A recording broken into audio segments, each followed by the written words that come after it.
Hey there, LEGO fans! I just built a giant LEGO Yellow Submarine mock out of LEGO pieces. I want to tell you all about it right here on Boone Builds.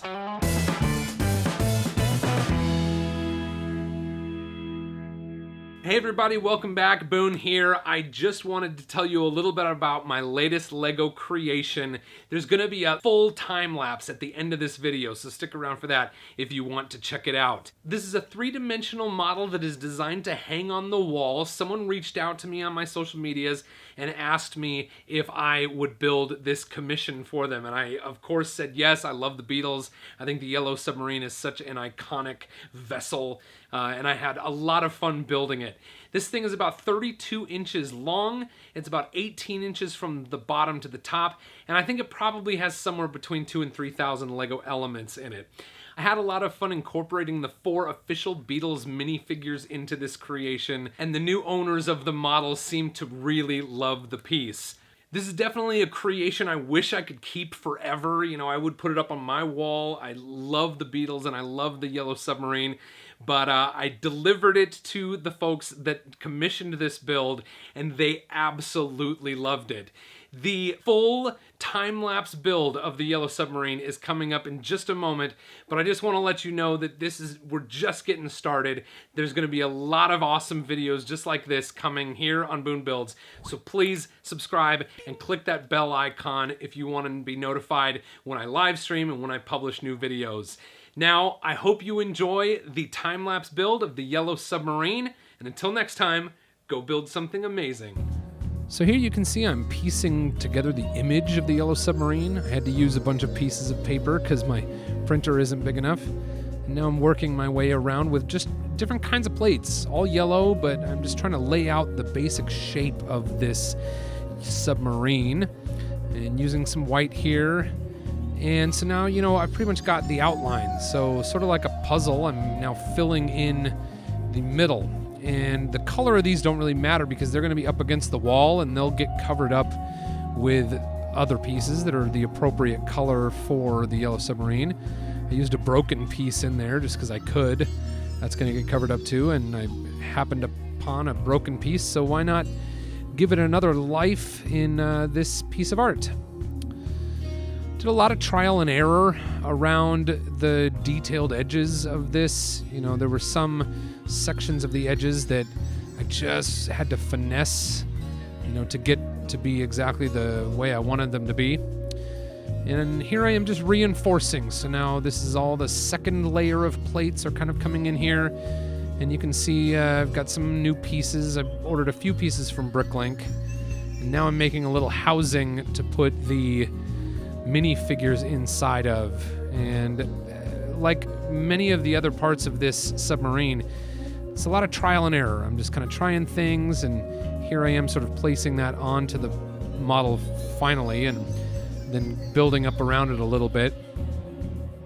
And, I didn't know how deep that little cabin that needed to have the minifigures inside needed to be, so that definitely is why that's one of the first things I built.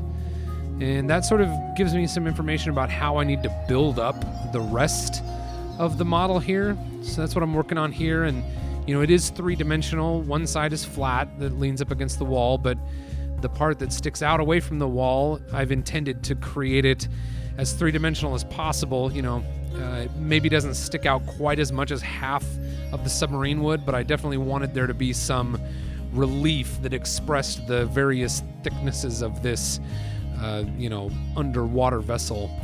And so here I'm laying out sort of the other set of windows, but those are just dummy windows with blue tiles behind. And you're going to see a lot in here that is just sort of like filling in the spaces that are beefing up the bulk of this vessel.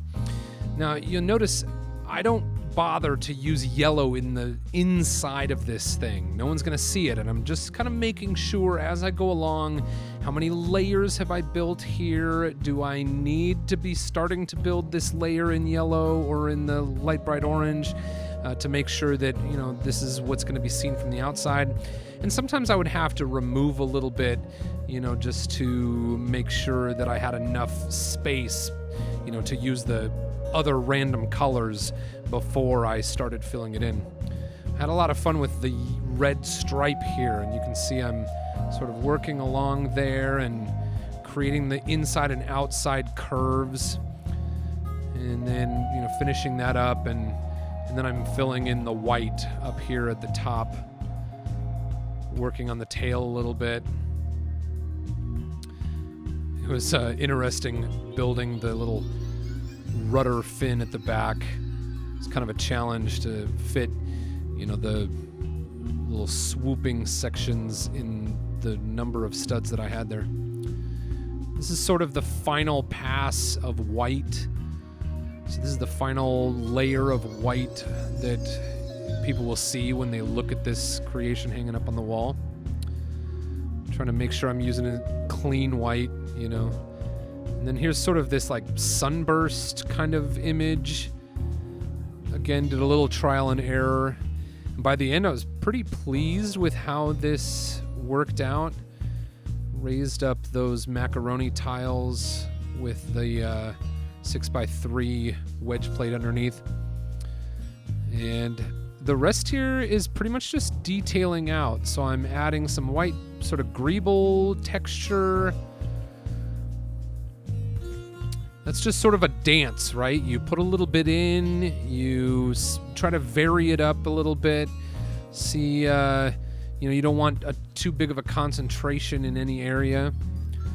And now I'm working on the periscopes and the top railing. And then I'm pretty much just moving on to filling in the yellow of the tail.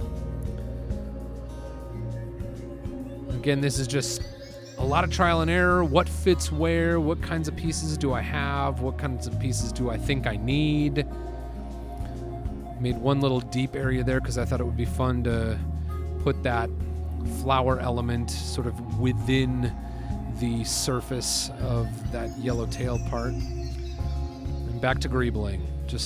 We want kind of an even smattering of different types of things here.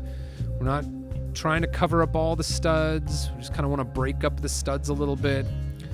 Put in some different textures here and there. Finished up and cleaned up and put together a little stop motion for you here. Until next time, go build something amazing.